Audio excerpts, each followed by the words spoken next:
छत्तीसगढ़ में बीजेपी सरकार ने 2 साल के भीतर पारदर्शिता, जीरो टॉलरेंस और सुशासन के जिस मंत्र का सबसे ज्यादा दावा किया, अब उसी मंत्र को और मजबूती के साथ जमीनी स्तर पर उतारने की कवायद तेज हो चली है। राजधानी में चल रही कलेक्टर एसपी कॉन्फ्रेंस इसी दिशा में बड़ा संकेत मानी जा रही है। पहले दिन कलेक्टर्स की क्लास लगी, सुशासन के मोर्चे पर फील्ड की हकीकत का जायजा लिया गया। दूसरे दिन एसपी और आईएफएस अफसरों को भी टेबल पर बुलाया गया। हर आदेश, हर वादा, हर जिम्मेदारी की समीक्षा हुई। मुख्यमंत्री विष्णुदेव साय ने अफसरों से सीधे संवाद कर पिछली बैठकों में दिए गए निर्देशों को परखा और आगे की दिशा तय करने के लिए सख्त लकीर भी खींच दी। छत्तीसगढ़ में कलेक्टर एसपी कॉन्फ्रेंस पर सियासत। छत्तीसगढ़ में कलेक्टर एसपी और आईएफएस अधिकारियों की बैठक। पहले दिन सीएम विष्णुदेव साय ने दिखाई सख्ती। फ्लैगशिप योजनाओं का लाभ अधिक से अधिक लोगों तक पहुंचाने के निर्देश। बस्तर के मलेरिया प्रभावित क्षेत्रों की पहचान कर विशेष अभियान चलाए। प्रभारी सचिवों और संभागीय आयुक्तों को नियमित समीक्षा के निर्देश। दूसरे दिन एसपी कॉन्फ्रेंस में नए आपराधिक कानूनों को लेकर हुई समीक्षा। साइबर क्राइम में कार्रवाई के साथ जागरूकता अभियान चलाने के निर्देश। नशीली दवाओं और मादक पदार्थों के व्यापार पर कार्रवाई के निर्देश।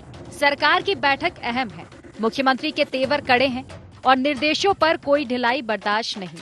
इसी बीच सियासत का पारा भी चढ़ा हुआ है। कांग्रेस हर मोर्चे पर सरकार को घेरने में जुट गई है। कानून व्यवस्था से लेकर धान खरीदी और जनता से जुड़े तमाम मुद्दों पर विपक्ष का हमला लगातार जारी है। विपक्ष का कहना है कि सरकार ने ये स्वीकार किया है कि रेत चोरी हो रही है और विष्णुदेव सरकार इसे रोकने में असफल है। ये विभाग स्वयं मुख्यमंत्री विष्णुदेव साय के पास है। मुख्यमंत्री का विभाग ही उनसे नहीं संभला जा रहा। तो वहीं इस पर बीजेपी ने पलटवार करते हुए कहा कि सुशासन से कांग्रेस को दर्द हो रहा है, तो ये दर्द अच्छे हैं। कलेक्टेड कॉन्फ्रेंस में सरकार ने स्वीकार किया कि रेत चोरी हो रही है और रोकने में वो असफल है और ये विभाग विष्णुदेव साय के पास, उसके पास है, तो उसका विभाग उसे संभालने लगा। सरकार के पास समीक्षा करने के लिए विषय रहा नहीं। 3 दिन का है वो 2 दिन में सिमट गया। मतलब 2 साल में सरकार ने कोई काम नहीं किया। पहली बार कलेक्टेड कॉन्फ्रेंस हो रहा है और उसमें कोई सब्जेक्ट इनके पास रहा नहीं। विस्तृत बैठक माननीय मुख्यमंत्री जी ने कलेक्टर कॉन्फ्रेंस के रूप में ली है। सरकार की योजनाओं की समीक्षा उन्होंने की। जिलों में चल रहे विकास कार्यों की सतत निगरानी, समयबद्ध तरीके से काम हो, इन सब की विस्तृत समीक्षा मुख्यमंत्री माननीय विष्णुदेव साय जी ने की है। भूपेश बघेल ने 5 साल मुख्यमंत्री रहते हुए छत्तीसगढ़ के 3 करोड़ जनता के साथ अन्याय अत्याचार किया। आज जब विष्णु का सुशासन है, प्रशासनिक व्यवस्थाएं मजबूत की जा रही है, तो उसमें भी भूपेश बघेल जी को यदि दर्द है तो ये दर्द अच्छा है। छत्तीसगढ़ में बीजेपी सरकार के 2 साल पूरे होने को है और सत्ता का असली इम्तिहान अब शुरू हो चुका है। एक और मुख्यमंत्री विष्णुदेव साय सुशासन की नई परिभाषा गढ़ने में जुटे हुए हैं, तो दूसरी ओर कांग्रेस हर फैसले पर सवालों की बौछार कर रही है। मुख्यमंत्री की टेबल पर सिस्टम का रिपोर्ट कार्ड खुल रहा है। जमीनी हकीकत की समीक्षा हो रही है, तो वहीं सियासी मैदान में आरोप प्रत्यारोप की जंग तेज हो चली है। राजनीतिक विश्लेषक इसे 2028 की चुनावी आहट से पहले पहली बड़ी आहुति के तौर पर देख रहे हैं। रायपुर से अद्वैत नाइक की रिपोर्ट।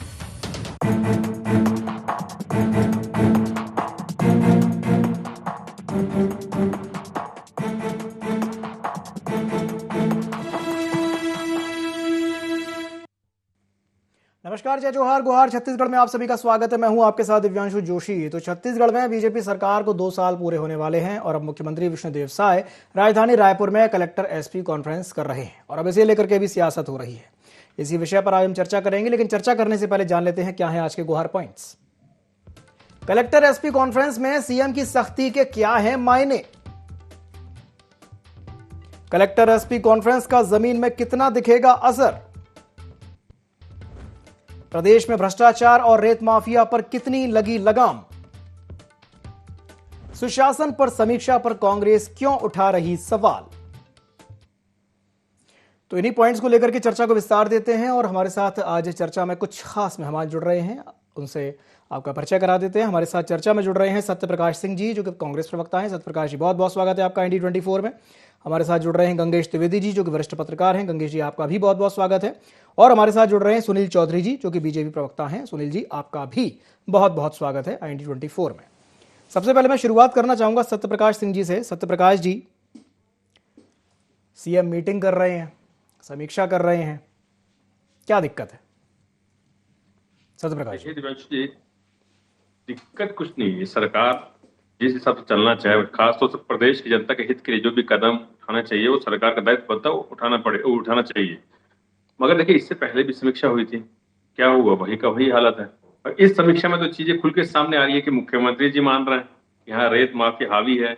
और अभी आज ही की खबर है कि महासमुंद के जो पुलिस अधीक्षक है, उनकी कहीं ना कहीं तू मैं हो गए गृह मंत्री जी विजय शर्मा जी से। तो आपके विभाग के अधिकारी आपके नहीं सुन रहे हैं, तो आप सोचिए पूरे प्रदेश की क्या हालत होगी। और इससे पहले भी उन्होंने जो समीक्षा की, तो देखिए इनकी विधानसभा में इन्होंने आंकड़ा दिया कि 1114 से ज्यादा से मामले हैं वो हत्या के हैं। मतलब प्रतिदिन तीन हत्या हो रही है। 3644 अपहरण के हैं। 3191 बलात्कार के, मतलब प्रतिदिन 9 बलात्कार। इस तरह से डकैती, लूटपाट, तमाम चीजें हैं जो बढ़ते जा रहे हैं। ये विधानसभा का आंकड़ा है, हम नहीं बोल रहे। तो आप सिर्फ समीक्षा खाना पूर्ति करने के क्यों कर रहे हैं? वो जमीनी हकीकत पे दिख क्यों नहीं रहे? वो दिखने चाहिए ना।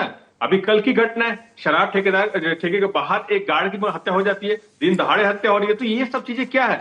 ये सिर्फ और सिर्फ खाना पूर्ति। और सबसे महत्वपूर्ण 3 दिन का जो कार्यक्रम था, 2 दिन में क्यों समाप्त हुआ? कि कहीं ना कहीं प्रशासन को या सरकार को मालूम था कि हमारी पोल खुलने वाली है, तो कहीं ना कहीं से जल्दबाजी उसको 2 दिन में खत्म कर दिया गया। मगर जनता त्रस्त है, जिस तरह हत्या, बलात्कार, लूट, माफिया राज पूरे चरम पर चल रहे, उस हिसाब से 2 साल के अंदर छत्तीसगढ़ सरकार ने किया क्या? ये सत्ता में आया था इन्होंने कि हमने जनता के हित के काम करेंगे, मगर एक हित का काम बता दीजिए। युवा रोजगार मांग रहा है, महिलाएं सुरक्षित महसूस नहीं कर रही, किसान आज DAP खाद के लिए इधर उधर भटक रहा है। तो कौन सा ऐसा वर्ग है जो आज सुरक्षित महसूस कर रहा है, उसका भला हो रहा है? इसलिए हम बोलिए सरकार कहीं ना कहीं विफल हो चुकी है और पिछले 2 साल में कोई भलाई का काम हुआ नहीं है। ठीक है, सुनील जी, आपकी प्रतिक्रिया।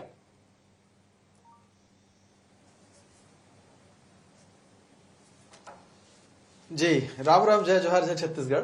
जय जोहार। देखिए, सबसे पहले तो माननीय मुख्यमंत्री जी जो हैं वो कलेक्टर कॉन्फ्रेंस कर रहे हैं, SP के साथ कॉन्फ्रेंस कर रहे हैं और चाक चौबंद व्यवस्था बनाने की दिशा में लगातार मुख्यमंत्री जी और सरकार काम करती नजर आ रही है। अब कांग्रेस की आंख में पट्टी बंधी हुई है और ये बौखला इसलिए रहे हैं क्योंकि इनके रास्ते धीरे धीरे बंद होते जा रहे हैं। भ्रष्टाचार से ग्रसित कांग्रेस ये तो चाहते नहीं है ना, इसलिए इनको बौखलाहट है। देखिए, स्पष्ट रूप से माननीय मुख्यमंत्री जी ने निर्देश दिया है कि यदि किसी प्रकार से कोई नशीली पदार्थ हो या मादक पदार्थ यदि कोई यहाँ पर ला करके तस्करी करने की कोशिश करता है जी, तो उसको पकड़ने के और उसको खत्म करने की दिशा में जो काम हम कर रहे हैं उसको और तेजी से आगे बढ़ाएं। काम तो हो ही रहा है, पर और तेजी से आगे बढ़ाएं और उसको ठीक करने की कोशिश करें। अंतर्राज्यीय सीमा जो है, सीमावर्ती जो क्षेत्र है, उसमें निगरानी बढ़ाने का काम करें। इसी प्रकार से जो NDPS एक्ट होता है उसके मामलों पर समय सीमा पर त्वरित कार्रवाई हो। नशाखोरी के खिलाफ व्यापक अभियान चलाएं, वो एक मुहिम के माध्यम से युवाओं को जागरूक करें। साइबर अपराध आप देखेंगे लगातार लोग जो है डिजिटल अरेस्ट में फंस जाते हैं और बड़े बड़े रिटायर्ड अधिकारी हैं, वर्तमान अधिकारी हैं और भी सामान्य लोग हैं, कुछ विभिन्न प्रकार के ऐसे लोग जो संभ्रांत होते हैं, वो लोग भी फंस जाते हैं किन्हीं कारणों से। तो ऐसे विषयों को ध्यान में रखते हुए काम करने की जो वो है गति है उसको ठीक करें, लोगों के बीच में जागरूकता से समझाएं। इन सब चीजों को अंतर्विभागीय जो समन्वय है उसको बना करके काम करने की आवश्यकता है। और साइबर अपराध के मामले में जो हेल्पलाइन नंबर है या जिस प्रकार से भी जो घटनाएं घटित होती हैं उसको और अच्छे से मजबूती से काम करना और रेंज लेवल पर जो साइबर थाने हैं उनका संचालन ठीक से करना। नवीन आपराधिक जो कानून अभी देश में बने हैं, जो हम अभी देख रहे हैं कि लगातार उस पर कार्रवाइयां हो रही है, उसको क्रियान्वयन को लेकर के मजबूती से चर्चा, जिलों के परफॉर्मेंस में समीक्षा की गई है। खासकर महिला और बालिकाओं से जो जुड़े हुए अपराध हैं और ऐसे संवेदनशील मामलों में तत्परता से कार्रवाई हो। और मैं बता दे रहा हूं, इन सारे मामलों को जब हम तह तक जाते हैं तो उसमें कोई ना कोई कांग्रेसी निकलता है भाई।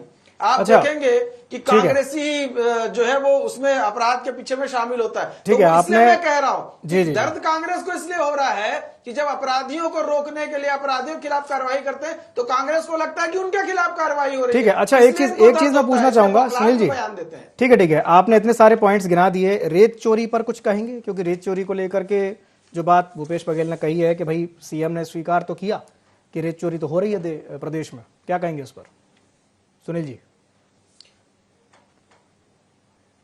देखिए, भूपेश बघेल जी शायद भूल जाते हैं, उनको क्या पुत्र मोह में थोड़ा भूलने की आदत हो गई ऐसा लगता है।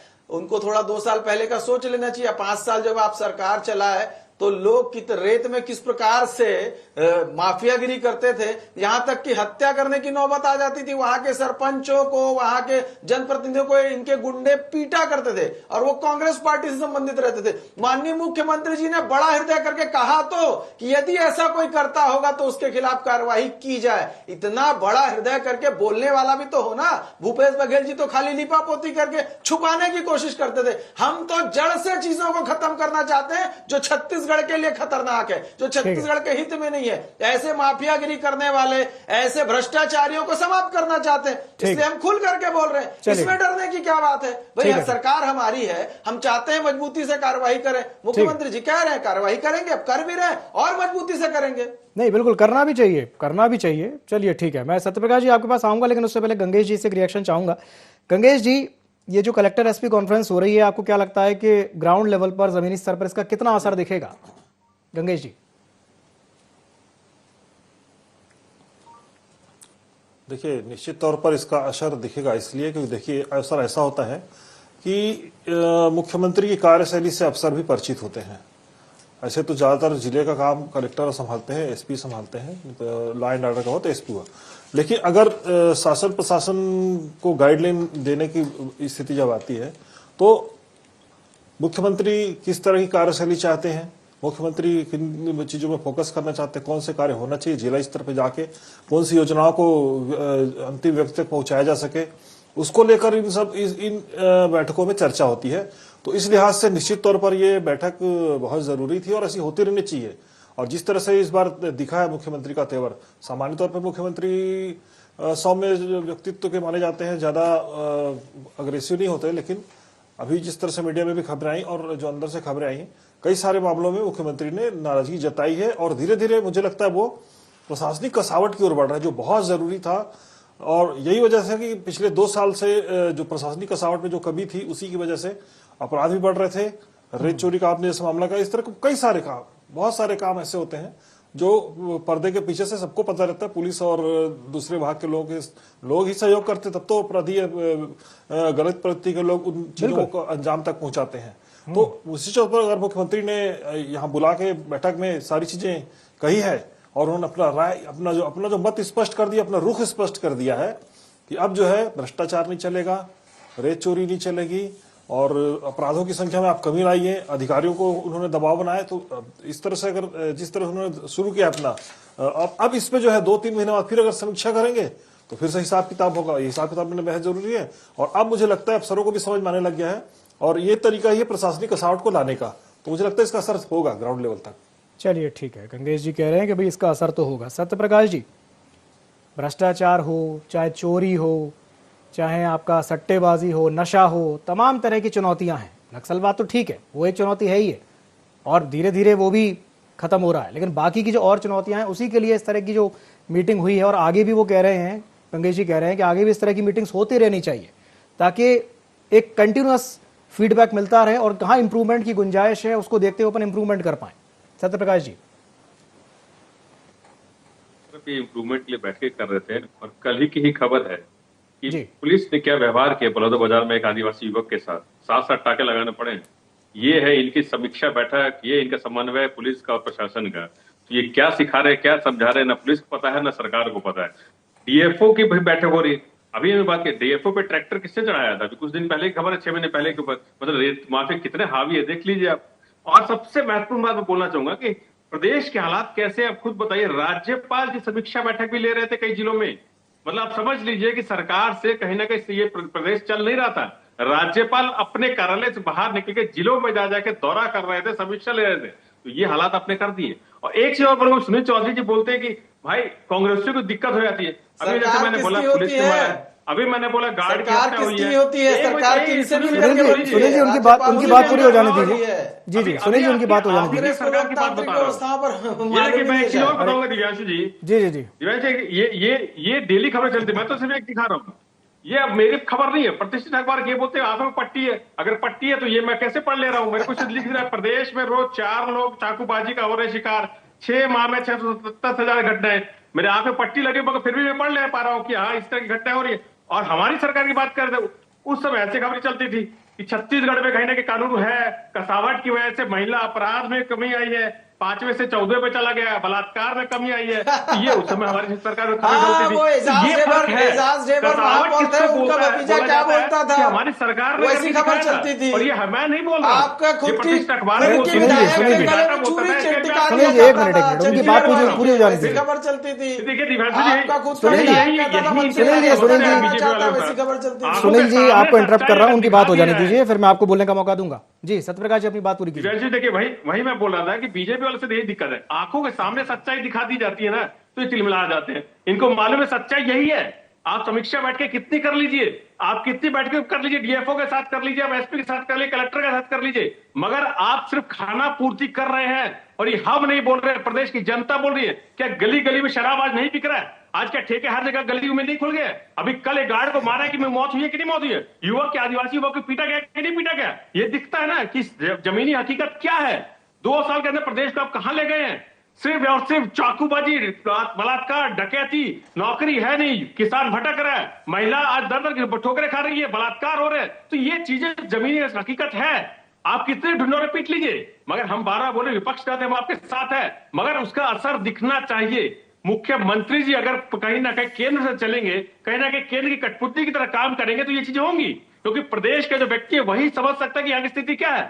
महासमुंद का अगर एसपी है वो क्यों नहीं विजय शर्मा की सुन रहे हैं? हालात ऐसे क्यों हो गए हैं कि अधिकारी आपकी नहीं सुन रहे हैं? क्यों आप बलात्कार बढ़ रहे हैं? क्यों हत्या हो रही है? तो ये चीज कहीं ना कहीं चिंता का विषय है। चलिए ठीक है। सुनील जी मैं चाहूंगा कि आप तथ्यपरक जवाब दें। हंसी तो चलिए ठीक है, आप हंसी रहे हैं, लेकिन अब मैं चाहूंगा कि आप फैक्ट्स के साथ उनकी बात को काउंटर करें। जी सुनील जी। देखिए बहुत स्पष्ट तथ्य है दिव्यांशु जी, आपको भी पता होगा कि इनके पूर्व सरकार में डिप्टी सीएम रहे टीएस सिंहदेव जी के ऊपर बृहस्पति सिंह जी ने आरोप लगाया, विधायक रहते कि मेरी हत्या करवाना चाहते हैं। इनकी विधायक छन्नी वर्मा थी, छन्नी साहू थी माफ कीजिएगा, उनके गले पे छुरी टिका दी गई थी। और बताओ कि ये रायपुर के महापौर का रिश्तेदार खुलेआम पुलिस वाली को ऐसे चुटकी दिखा करके जवाब देता था। तो जरा उन खबरों को ये भूल जाते हैं। दूसरा बलात्कार का विषय कह रहे हैं तो एसपी कार्यालय के नीचे रायपुर में बलात्कार हो जाता था, पोटा के में छोटी छोटी बच्चियों के साथ दुष्कर्म की घटनाएं हो जाती थी। ये भूल जाते हैं ये लोग, ये अपनी मीठी मीठी वाली बातों को याद रखते हैं। देखिए इनके संस्कार जो कांग्रेस के रहे हैं वो इसी प्रकार से रहे हैं कि ज्यादा से ज्यादा संरक्षण भ्रष्टाचारियों को दो, उनके साथ संलिप्त हो जाओ, ज्यादा से ज्यादा कानून व्यवस्था बिगाड़ने वालों के साथ में जुड़ जाओ जाकर के। तो ऐसी स्थिति इनकी रही है। देखिए अभी कलेक्टर कॉन्फ्रेंस में मुख्यमंत्री जी ने बहुत स्पष्टता से कहा कि अधिकारी 7 बजे निकले, जाकर के जनता के बीच में सड़क पे जाकर के देखें सारी चीजों को, जनप्रतिनिधियों से बात करें। उसमें कांग्रेस के भी जनप्रतिनिधि हैं, उनसे भी बात करें, सारे लोगों से बात करें। ये थोड़ी ना बोल रहे हैं भाई सब लोग मिलकर के इस प्रदेश को सुधारने की दिशा में काम करना है। अभी हमारे अन्नदाता किसान भाई जो है उनका बहुत बड़ा एक विषय जो है धान खरीदी का आने वाला है। 15 नवंबर से हम धान खरीदी शुरू करेंगे। छत्तीसगढ़ में भूतो ना भविष्यति इतना धान हम खरीद रहे हैं, लगभग 149.25 लाख मीट्रिक टन पिछले साल हमने खरीदा है। 25 लाख से ज्यादा किसानों से खरीदा है, एक बार में पैसा दिया है, 3100 रुपया दिया है, 21 कुंटल प्रति एकड़ लिया है। इनको दर्द अच्छा सुनील जी जब मुख्यमंत्री जी कह रहे हैं कि इसमें व्यवस्था बनाई जाए तो इनको दर्द क्यों होता है? जनहित के विषय में कांग्रेस को दर्द क्यों होता है? मैं नहीं, दर्द कांग्रेस को नहीं हो रहा है, दर्द तो बेचारे किसानों को हो रहा है। वो कह रहे हैं कि भैया आप 1 नवंबर से खरीदी चालू कर लो, आप 15 नवंबर से क्यों कर रहे हो? भाई उनका कहना भी अपनी जगह ठीक है ना, कि वो कह रहे हैं कि भाई 15 अक्टूबर से धान की कटाई चालू हो जाएगी। अब आप थोड़ा सा सोचिए, ठंडे दिमाग से सोचिए कि धान को वो जो किसान है वो स्टोर कहां करेगा? चूहे कुतर जाएंगे, सड़ भी सकता है, चूहे भी कुतर सकते हैं, वो तो खराब भी हो सकता है। अब अगर आप 15 नवंबर से धान की खरीदी करेंगे तो जो 1 महीने का बीच में गैप आएगा उसमें नुकसान भी तो हो सकता है किसान का। यही तो किसान आपसे कह रहा है कि आप 1 नवंबर से चालू कर दो, आप कह रहे हो कि नहीं हम तो 15 नवंबर से ही करेंगे। वो कह रहे हैं कि भाई ये 3000, आप बोल रहे हो ना कि 3000 पे हम खरीदी करेंगे, वो कह रहे हैं कि नहीं आप बोनस भी मिला के दे दो, 186 रुपए जोड़ दो उसमें। जी सुनील जी। दिव्यांशु जी, आपने वो जो प्रश्न उठाया निश्चित रूप से सही प्रश्न उठाया है और इस बात की जानकारी छत्तीसगढ़ की जनता को होनी चाहिए। छत्तीसगढ़ में अभी जो मौसम चल रहा है आप देखेंगे मानसून बहुत देर से गया, लगातार बारिश हो रही है और मौसम के अनुरूप आप देखेंगे तो अभी धान कटने में समय लगने वाला है। कोई 1 नवंबर तक के धान रेडी नहीं हो जाएगा, धान कटने में समय लगेगा। दूसरा, यदि कोई नुकसान होगा तो उसमें फसल बीमा योजना का लाभ भी देना है। तो पटवारी लगातार घूम रहे हैं, आज हम लोग भी देखेंगे पटवारी गांव-गांव जा रहे हैं, उनको निर्देशित किया गया है कि भैया अगर कोई दिक्कत है तो उसको पूरा सर्वे करके रिपोर्ट सौंपे। और कांग्रेस किस बात का मांग कर रही भैया कि 15 नवंबर से क्यों कर रहे हो? 1 साल आपने किया 1 नवंबर से, बाकी तो कभी 15 नवंबर से, कभी 16 नवंबर से। इनका रिकॉर्ड देख लीजिए ना। 1 नवंबर से यदि कोई धान खरीदी करता था तो जोगी जी के समय शुरू हुआ और डॉक्टर रमन सिंह जी के समय में वो चलता था। लेकिन हम तो कह रहे हैं कि किसान भाई जो है हमारे अन्नदाता हैं, उनको कहीं कोई तकलीफ नहीं आनी चाहिए, इसके लिए सरकार संकल्पित है। उसके लिए सारी जितने प्रकार की हम उपाय करना चाहते हैं, जो आवश्यकता पड़ती वो सब कुछ कर रहे हैं। पूरा दाना दाना धान खरीदेंगे, ऑनलाइन सारी व्यवस्था कर दी है, पहले जैसे नहीं कतार में लगना है। कांग्रेस को दर्द यही छोटा है कि भ्रष्टाचार के रास्ते कैसे बंद हो जाए। ये ऑफलाइन वाले हैं ना, इनको तो कट चाहिए, कमीशन चाहिए, ऑनलाइन क्यों हो गया? चलिए ठीक है, रिएक्शन का काम कर नहीं सकते, इसलिए इनको दर्द होता है। वही तो समझने वाली बात है। छत्तीसगढ़ के अन्नदाता के लिए भाजपा ने जो काम किया किसी ने नहीं किया। चलिए ठीक, सत्यप्रकाश जी जवाब दीजिए सुनील जी की बात का जल्दी से। देखिए दिव्यांशु, शायद इनको मालूम नहीं है भारतीय किसान संघ आज भी सड़क पे बैठा हुआ है, वो अपनी मांगे मांग रहा है। पहली बात। दूसरी बात है कि 12 वाले, अरे धान ठीक है, अगर ये पोती महीने की बात मान लेते धान नहीं कटेगा, अरे आप 1 नवंबर से कर दीजिए ना। जो किसान आएगा, जो नहीं आएगा वो 15 तारीख को आएगा, आप कर दीजिए। किसान तो लगा है, कांग्रेस पे आरोप लगाते हैं। अरे जो हत्या हो रही है, जो युवक को पीटा है उसमें कांग्रेस ही शामिल है, जो एक सिक्योरिटी गार्ड को मारा गया उसमें कांग्रेस ही शामिल है, कुछ दिन पहले मैरिन ड्राइव में 2 बच्चों को मारा गया उसमें कांग्रेस ही शामिल है। तो ये कहीं ना कहीं बचने के लिए दिए जगह ढूंढते रहते हैं कि हमको कहां से बचाव मिले। क्योंकि 2 लगाया आपकी विधायक कैसे बोलती थी, 2 साल में कहीं ना कहीं प्रदेश को बुरी स्थिति में ले जाकर युवा रोजगार मांग रहा है, बलात्कार बढ़ रही है, वही किसान लोकतांत्रिक व्यवस्थाओं पर भरोसा नहीं है। इस प्रकार इसीलिए कहीं ना कहीं ये आज प्रचार है कि अपने पाप किसको बना है, तो ये भ्रष्टाचार में तो जेल में है, इसका नाम लेते रहते हैं। इनका सरकार अरे आपका पूर्व मंत्री जेल में है, इनका हजम नहीं होता, आपके पूर्व चलिए ठीक है, ठीक है, ठीक है, एक सारे अधिकारी जेल गए। चलिए ठीक है, एक दूसरे पे आरोप प्रत्यारोप अपनी जगह है। चार्जशीटेड है। चलिए ठीक है, एक दूसरे पे आरोप प्रत्यारोप अपनी जगह है। एक सवाल मैं गंगेश जी से ले लेता हूं। गंगेश जी, बड़ा सवाल यही है कि जो कलेक्टर एसपी कॉन्फ्रेंस हो रही है, भ्रष्टाचार पे और माफियागिरी पे कितना लगाम लग पाएगा, आपसे जानना चाहूंगा। जी गंगेश जी। देखिए, अभी जो आज समीक्षा 2 दिन की समीक्षा हो गई, खत्म हो गई समीक्षा, मुझे लगता है इसकी शुरुआत की है अभी मुख्यमंत्री ने। ये एक बैठक से कंप्लीट होने वाला नहीं है, ये तो तय है। क्योंकि जो लोग इसमें शामिल, जो माफियागिरी कर रहे हैं या जो लोग भ्रष्टाचार कर रहे हैं, अधिकारी भी उसमें शामिल हैं, तो ये लोग आदि लोग हैं, ऐसा तो नहीं कि आज से सीख गए होंगे, लंबे समय से करते आ रहे हैं। तो इनको धीरे धीरे प्रशासनिक कसावट के जरिए ही अकाउंटेबिलिटी तय करके, मॉनिटरिंग कर करके ही, इनको बार बार मीटिंग करके ही रास्ते पर लाया जा सकता है। जैसे कोई अधिकारी गड़बड़ करे, मुझे लगता है कि अब जैसे एक उदाहरण भी आया कि एक अधिकारी ने गृह मंत्री से बहस कर ली, उस अधिकारी को बिल्कुल उल्टा लटका देना चाहिए सरकार को, ताकि मैसेज भी जाए बाकी लोग को। तो इस तरह जब तक 2-4 अधिकारियों को सजा नहीं पड़ेगी या उनके साथ सख्ती नहीं की जाएगी, प्रशासनिक कसावट आसानी से नहीं आएगी। क्योंकि मेरे हिसाब मुझे लगता है कि चाहे वो छत्तीसगढ़ का, चाहे मध्य प्रदेश, किसी भी प्रदेश का अधिकारी हो, अगर उनको थोड़ा सा भी लूप होल मिलता है तो निश्चित तौर पर वो गड़बड़ करते हैं अपनी तरफ से, और उनके साथ उनका एक सिस्टम रहता है और उस सिस्टम को पूरा लेके वो लोग निश्चित तौर पर पिछले 1.5-2 साल से जिस तरह से कसावट नहीं थी, उसका फायदा अधिकारियों ने उठाया है। तो ये जो है शुरुआत हुई है, मुझे ऐसा लगता है, और इसको लगातार बार बार मॉनिटरिंग करना पड़ेगा। और जिम्मेदार अधिकारी को, गड़बड़ करने वाले अधिकारी को जब तक सख्ती से पेश नहीं आएगी सरकार, नियंत्रण में आना कठिन है। तो मुझे बिल्कुल लगता है सही कि कहा बैठकें और आपने, भी लगातार जी। होती रहनी चाहिए। जी जी, कसावट बहुत जरूरी है, सुशासन उसी से आएगा। चलिए, बहुत बहुत धन्यवाद आप तीनों मेहमानों का हमारे साथ जुड़ने के लिए और चर्चा में शामिल होने के लिए। तो सुशासन अगर लाना है, भ्रष्टाचार को मिटाना है, माफिया राज को खत्म करना है, आवश्यकता ऐसी चीज की है कि भाई जो प्रशासनिक अधिकारी हैं उन पर कसावट लाई जाए, थोड़ा सा उनको कसा जाए, उनको ज़्यादा से ज़्यादा फील्ड में भेजा जाए, जनता के बीच वो जाएं, देखें कि भाई कहाँ दिक्कत आ रही है, क्या हो रही है, तभी जाकर के सुशासन जो है वो आ पाएगा। गुहार छत्तीसगढ़ में फिलहाल के लिए इतना ही। मुझे दीजिए इजाजत और आप बने रहिए ID24 के साथ। नमस्कार।